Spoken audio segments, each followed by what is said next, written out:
The ex-CIA man who blew the lid off America's vast NSA public surveillance nets, promising more explosive revelations. Edward Snowden supporters are mobilizing too, with tens of thousands signing a petition to pardon the whistleblower. With us now, a man who knows what it's like to blow the whistle in a big-time way and incur the wrath of Washington at the same time. Julian Assange. He joined us on broadband from the Ecuadorian embassy in London. Julian, thank you ever so much for taking the time to be with us. Much appreciated. And thanks for hanging on the line there for a few minutes as well. First thing to you, really, I guess, what does it feel like? What do you feel like when you've seen this news that's come out about Mr. Snowden over the last couple of days? I guess you empathise, yeah? Well, not only do I empathise, having been through a very similar situation myself, but we're trying to actively support, through this interview and other ways, Mr. Snowden's plight. Back in October last year, I published a book called Cypherpunks, calling for exactly these sorts of actions in relation to the mass surveillance state that has developed in the United States and in the West more broadly, exactly what Mr. Snowden is doing. So it's very pleasing to see such concrete, simple proof presented before the public. Will he end up on the run, though, like you are at the moment, avoiding prosecution from the US? I beg your pardon, can you repeat? Will he end up, though, in a similar position to you, do you think, at the end of the day, on the run, if you like, avoiding prosecution from the US? Well, already we've seen that the Department of Justice in the United States has taken up the issue. There's been many calls for his prosecution.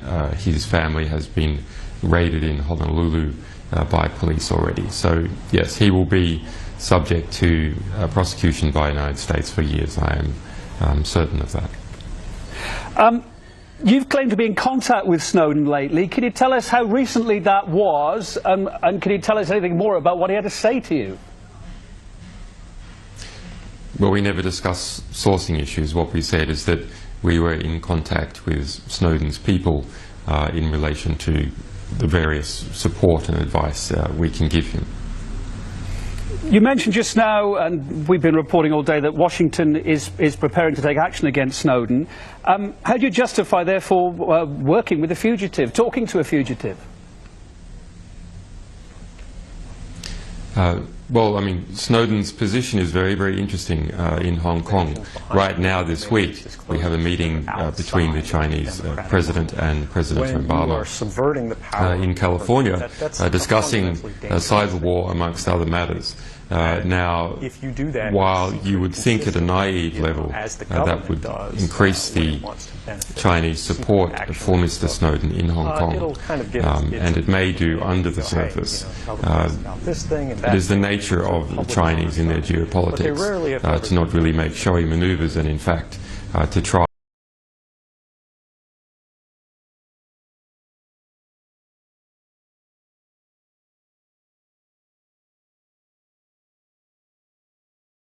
around this week.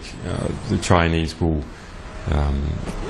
promise their assistance to the United States in the possible extradition of Mr. Snowden. China was the first country to censor WikiLeaks back in 2007. Their policies have varied a little bit since that time, but to this present day, the Great Firewall of China still tries to blockade WikiLeaks. They sent out censorship demands to censor the reportage of the WikiLeaks cables in China, not just about China, but about anything at all. After the first day of reportage, we got hold of that request and published it. So we'll see what this new president of China is like, but certainly under the previous Politburo, the Chinese government is no friend of people blowing the whistle on corrupt practices, whether it's from someone else's government or from their own. So he's in a difficult position in Hong Kong.